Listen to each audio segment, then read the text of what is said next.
네, 안녕하세요. 더 카메라 스쿨의 김영훈입니다.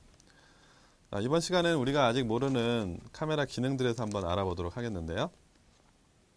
우선 우리가 이제 카메라를 보면 너무 많은 버튼들이 있어서 좀 당황을 많이 하게 되죠. 그죠? 뭐 외부에 뿐만 아니라 내부에 들어가서도 좀 다양한 버튼들이 너무 많아서 저 같으면 그냥 딱 심플하게 하나만 있는 이런 버튼을 한번 만들어 보고 싶은데요. 우리가 가장 버튼 중에 내부 메뉴로 가서 모든 카메라는 이 색 공간이라는 게 있는데요. 자, 우리는 이제 sRGB, 거기에 보면 sRGB, 스탠다드 RGB 두 가지로 나눠져 있어요. 우리는 그리고 sRGB 세팅이 돼 있을 거고요. 그러면 좀 궁금할 수가 있죠. 어도비 RGB는 뭐지? 이거 왜 있는 거지? 라고 할 수 있죠.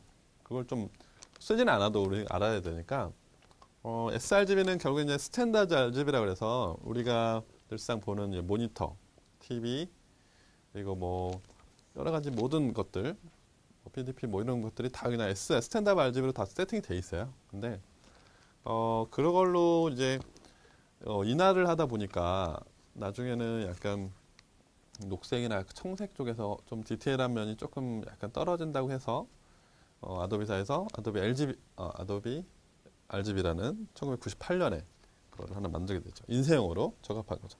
뭐라면 sRGB의 색 공간에서 조금 더 확장된 색을 좀 더 표현할 수 있도록 어떻게 보면 편하게 말하면 내 사진이 나중에 인쇄도 할 거고 그리고 좀 뭐랄까요 인쇄하기도 아니고 많이 뭐 어디 책으로도 좀 나올 것 같고 또 전시회를 목적으로 할 거야 라고 하면 이왕이면 아도비 RGB로 세팅을 바꿔서 촬영을 하고 수정을 하고 인쇄를 하는 게 좋겠죠.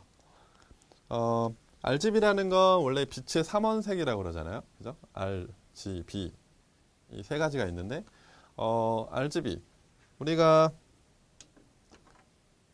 이렇게 생각할 수 있어요. 레드와 그린과 블루가 빛의 삼원색인데 세 가지를 우리 물감 예전에 미술 시간에 섞으면 화이트가 됐잖아요. 그죠? 하얀색. 그래서 우리가 그 낮에 정오에 하늘을 보면 그냥 하얗게 느끼는 거는 이 세 가지가 비슷하게 퍼센티지가 비슷하게 우리한테 느껴져서 하얗게 보이는 거고 아침에 새벽에 조금 푸른 느낌이 많이 강한 게 있죠. 그런 거는 다른 것도 같이 우리한테 오고 있는데 이 블루가 우리한테 좀 더 많은 퍼센트로 오고 있어서 푸르다고 느낄 뿐이지 이 색도 들어오긴 있었던 거예요. 반대로 노을 질 땐 이거죠. 반대로 이게 더 많은 양의 우리한테 눈에 오고 있었던 거고. 자, 이런 RGB인데 자 근데 이게 우리가 인쇄를 할 목적이면 이 RGB가 아니라 인쇄는 CMYK라는 이 색을 채택을 하고 있는데요. 사이언, 마젠타, 옐로우, 블랙. 근데 K는 블랙보다는 블랙 같은 완전한 블랙은 아니에요. 그래서 그냥 K로 그냥 쓴 건데 인쇄소나 출력소 이쪽을 한 번이라도 가보신 분들은 이걸 한번 보셨을 거예요. 필름이나 필름면 그러니까 인쇄를 할 목적으로 나오면 필름 이게 나오거든요. 그럼 항상 4장씩 나와요. 컬러는 C 한 장, M 한 장, Y 한 장, K 한 장. 이 네 가지가 합쳐져야지 한 장의 완벽한 색이 구현되기 때문에. 자, 그러니까 취미로 근데 대신 우리가 이런 인쇄를 목적으로 하는 게 아니라 취미로 할 거면 굳이 아도비로 쓸 필요는 없다는 거죠. 아도비로 쓰는 건 우리는 현장에서 이게 어느 순간에 또 그 클라이언트가 크게 뽑을지 그리고 또 어떤 잡지에 낼지 인쇄 어디 신문사에 낼지 모르기 때문에 항상 아도비 RGB 세팅이 돼 있는 거예요. 그거를 인쇄소에서도 원하고 있고 출력소에서도 원하고 있고 디자이너도 원하고 있으니까. 그래서 카메라 세팅할 때 아예 아도비 RGB로 세팅을 하고 찍는 거죠. 그럼 sRGB로 인쇄 안 되냐? 이건 아니에요. 인쇄가 되는데 이렇게 정밀하고 이런 색이 표현하기가 좀 힘들다는 거죠. 그래서 자기가 그리고 또 만약에 아도비 RGB로 찍었다. 그러면 모니터도 그 아도비 RGB로 그 포토샵을 작업할 때도 아도be RGB 작업을 바꿔놔야 돼요. 그리고 그 모니터 자체 원래는 캘리브레이션이라는 그 컬러의 어떤 고유한 걸 딱 맞춰놔 있어야 되죠. 근데 그 예전에 그래서 실제적으로 모델 촬영 한번 할 때가 있었는데 그때 이제 테스트 컷으로 빨리 이제 모니터로 연결해서 찍은 거 빨리빨리 보여주려고 했는데 그 밝기가 좀 이상한 거예요. 조명 세팅은 노출을 잘 계산을 해봤더니 노출은 잘 나오고 있는데, 그래서 카메라에 봤을 때는 정상 노출이나 이런 거 잘 나오고 있었는데 모니터로 크게 연결해서 보니까 너무 밝게 나오는 거죠. 알고 봤더니 모니터의 밝기와 이 컬리브레이션을 안 맞춰 놓은 거였어요. 그러니까 그만큼 찍은 데이터를 정확히 보려면 모니터에서 얼마나 세팅이 잘 되는지 그것도 상당히 중요한 거죠. 그래서 우리가 근데 취미로 할 거면 그렇게까지 직업적으로 하지 않겠지만, 우리가 취미로 할 거면 그렇게까지 이 어도비 RGB에 집착할 필요는 없다 이거죠. 할까요? 그리고 또 우리가 좀 자주 흔하게 봤을 텐데요. 브라켓팅이라고 하는데, 평균 그냥 노출 브라켓팅이라고 하죠. 브라켓팅 자체가 원래 이제 그냥 순수하게 말하는 게 뭐냐면 그냥 평균 노출값과 좀 적은 노출값, 그다음에 좀 밝은 노출값. 항상 예전에 필름 촬영할 때는, 근데 지금은 이 브라켓팅 그렇게 의미가 많이 없죠. 왜냐하면 바로 볼 수 있으니까 찍은 걸. 근데 필름 때는 무조건 모든 데이터를 이렇게 찍었어야 돼요. 왜냐하면 노출을 재놓고 찍었지만 그걸 확인할 수가 없었던 거예요. 그게 정상인지 아닌지. 그래서 찍고 노출 조금 작게 해서 한번 또 찍어놓고 높게 해서 찍어놓고 항상 3개씩 찍었던 거예요. 현장에서. 왜? 그래 나중에 딱 봐서 필름 보고 데이터 확인했더니 이런 경우가 있거든요. 이거는 지금은 뭐 그렇게 특별한 어떤 제약이 없지만 이런 경우가 있어요. 만약에 이제 제가 이제 커머셜 그쪽에 있으면서 완전한 무슨 블랙 이런 것들, 블랙 제품인데 블랙 제품을 이런 블랙 바탕에다가 찍는 경우가 있었어요. 자, 이런 건 분류를 해야 되기 때문에 제품과 배경을 또 분류하는 건 조명으로 또 분류를 하길 수도 있고, 이럴 때는 애매하죠. 그리고 또 블랙 제품을 찍을 때 원래는 다 대부분 그래요. 브라켓팅을 당연히 해줘야 되고, 이거를 평균 노출로 재서 만약 예를 들어 F 값이 뭐 8이 나왔다. 그러면 똑같이 브라켓팅을 이렇게 하지 않고 이때는 만큼은 오히려 어둡게 하죠. F11, F13 이렇게 3개를 찍는 게 낫죠. 어차피 이쪽은 이 블랙의 느낌을 살릴 수가 없는 거예요. 이게 밝아봤자 원래 그렇게 밝은 애가 아닌데, 그죠? 그럴 때 오히려 언더로 가는 거죠. 그 제품이 어둡다고 생각하면. 이 반대로 제품이 화이트 뭐 비누다 뭐 그런 것도 왔었어요.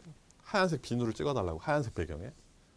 그러면 이제 노출을 해서, 그러니까 조명을 이렇게 컨트롤 해가지고 분류를 시킨 다음에, 비누하고 배경하고 분류를 시킨 다음에 그것도 브라켓팅을 해야겠죠. 그래서 정상 노출 하나 하고, 이것도 밝은 건 의미가 없죠.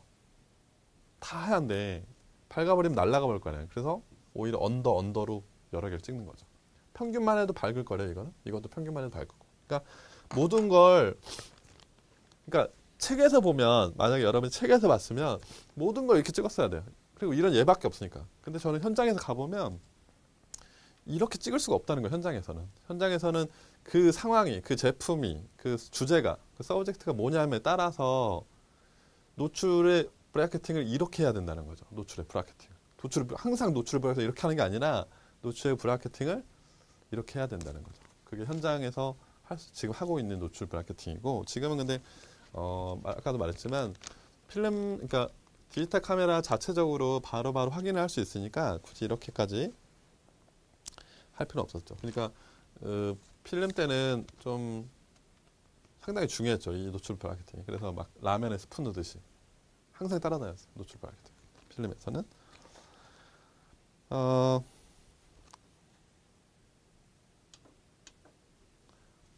이걸 지금 상당히 또 중요하게, 유용하게 쓸 수 있는 건데, 이건 좀 약간 호불호가 있을 수 있어요. 이걸 또 많이 쓰시는 분도 있고, 이걸 또 많이 안 쓰시는 분이 있기 때문에, 우선 뭔지는 알고 있어야 되니까, 우리가. 버튼 중에, 카메라 버튼 중에 A, E, L이라는 버튼이 있는데, 자, 이걸 언제 쓰냐면, 역광일 때 사용을 하거든요. 우리가 역광 인물 찍을 때 대부분 사용을 하는데 실제적으로 사진을 한번 예를 들어보죠. 역광인 친구를 찍으려고 할 때 그냥 찍으면 약간 그런 실루엣 느낌이 나겠지만 이걸 측광으로 바꾼 다음에 이 부분을 가운데 놓고 측광을 바꾼 다음에 스팟을 바꾼 다음에 A1 노출을 고정시켜 버린 다음에 이제 움직이는 거죠. 움직여서 구도를 바꿔서 찍을 수 있다는 거죠. 그러니까 이 밝기를 잠궈 버리는 거예요. 여기서 그냥 그대로 찍으면 측광 시간에 우리가 배웠지만 그대로 찍으면 그렇게 그 밝기가 그냥 그대로 나오지만 그거를 측광을 스팟으로 바꿔버리면 가운데 놓고 밝기가 훅 올라간다는 거죠. 조금 올라가서 얼굴에 많이 있는 적당 정상 밝기를 가지고 구도를 바꿀 수 있다는 잠궈버렸기 때문에. 그렇죠? 자, 두 번째로는 우리가 또 카메라에서 자주 보는 버튼인데요. AF ON이라는 버튼인데 이거는 뭐냐면 초점을 어떻게든지 초점을 유지한다는 건데요. 자, 초점을 잡으면 구도를 변경하기 쉽게. 아까 말한 건 노출, 밝기를 얘기한 거고요. 지금은 초점을 얘기하고 있는 거예요. 초점. 그러니까 초점을 잡고 반사를 누른 상태에서 구도를 변경해서 찍는다는 거죠. 그죠? 이렇게 구도를 변경해서 찍는다는 거죠. 그죠? 잠깐 다시. 초점을 여기서 잡았지만 초점을 여기 잡았어요. 초점을 잡고 AF ON을 눌러서 그 초점을 유지한 상태에서 반셔터 누르고 있는 상태에서 이렇게 조금 돌려서 구도 바꿔서 눌러버리는 거죠. 그러면 초점을 그대로 유지한 채 구도만 조금 틀리게 한다는 거예요. 그러니까 여러분이 지금 약간 헷갈릴 수도 있는데 아까 말한 건 노출에 관련된, 밝기에 관련된 거고 이거는 초점에 관련된 거. 초점을 잠궈버린다는 거예요. 초점을 잠궈서 근데 이거를 막 어느 정도의 거리인데 이걸 막 엄청난 거리를 왔다 갔다 해버리면 그럼 초점이 정확하지 않겠죠. 그러니까 어느 성의 선상에서의 구도를 말하는 거예요. 이거를 막 갑자기 막 여기다 찍어놓고 갑자기 이상한 데로 막 가버리면 노출이 맞지가 않겠죠. 그러니까 이런 걸 빨리빨리 하기에는 상당히 좋죠. 빨리 맞춰서 구도를 빨리빨리 찍을 때. 그런 경우도 왜냐하면 이거를 원래는 뷰파인더를 보면서 우리가 초점 영역을 계속 손으로 왼쪽 오른쪽 하면서 구도를 바꾸면서 찍었거든요. 이렇게 그냥 조리개 반셔터를 쭉쭉쭉 하면서 그러니까 손가락이 상당히 바빴죠. 근데 지금은 그거를 좀 편하게 쓸 수 있는 방법이긴 해요. 이게 바로 눌러서 조금 움직여서 눌러버리면 되니까.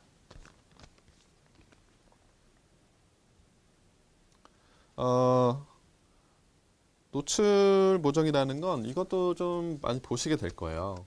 카메라에 있으면 이 부분이 많이 보이긴 하는데요. 말 그대로 어떤 0점을 기준으로 두고 자기가 순간적으로 빨리 이 환경 자체를 조금 어둡게 찍혔어요. 만약에 그러면 순간 자체를 단계를 올리면서 밝아지는 거고 너무 밝다 그러면 단계를 내리면서 좀 어둡게 찍는 거죠. 근데 개인적으로 이런 거나 아까 A라든가 이런 부분들은 이렇게 촬영하는 사람마다 좀 틀려요. 그래서 솔직히 저는 아까 이 세 가지를 거의 잘 쓰지는 않아요. 현장에서도 별로 이렇게 써본 적은 없어요. 왜냐하면 처음에 저는 시작할 때 애초에 그런 거보다 보면서 초점 내가 영역을 선택을 해서 구도 바꾸면서 찍는 그 습관이 몸에 완전히 배어 있었거든요. 그러니까 그게 오히려 저 그냥 몸에 습관이 됐기 때문에 오히려 새로운 걸 좀 받아들이기가 좀 어려웠죠. 근데 그게 더 편했고 저는 지금도 그게 편하고 그리고 조금 약간 속도가 늦을 수도 있긴 하겠죠. 아까 그거에 비해선 AF1에 비해선 노출 보정도 이쪽에서 하는 거하고 그렇게 ISO 감도에서 올릴 수도 있죠. 빛을 일시적으로. 근데 노출 보정에서는 할 수 있는 건 빠르로 순식간에 아주 간단하게 바로 올릴 수 있다는 거죠. 근데 감도는 아무래도 또 설정에 들어가서 감도에 또 올려야 되고 이런 몇 가지 단계를 거치기 때문에 지금도 다 아까도 이것뿐만 아니라 아까 AL이든 보이든 다 똑같은 거예요. 몇 단계를 거치지 않고 바로 할 수 있어서 쉽게 사용자 편의를 위해서 나온 거기 때문에 뭐 이게 좋다고 그러면 이게 빠른 강점이 있죠. 빨리 할 수 있다는 강점이 있는데 내가 그 찍고자 하는 환경 자체가 그렇게 빠른 환경을 요구하지 않고 그냥 그렇게 빨리 안 찍어도 돼라고 하면 뭐 이건 선택사항이라는 거죠. 본인이 내 카메라 이게 없는데? 없어도 돼요. 그죠? ISO가 또 있으니까 좀 버튼을 둘러가서 또 이렇게 올려서 노출을 또 올리고 ISO 올리고 막 하지만 물론 또 ISO를 올리면 입자도 좀 거칠어지고 그런 것도 있겠지만 아무래도 이제 그거는 쓰시는 분들이 자기가 스스로 만들어내는 부분이기 때문에 뭐 여러 개로 선택을 한번 사용을 해보시면 자기한테 맞는 그런 시스템이 있으실 거예요.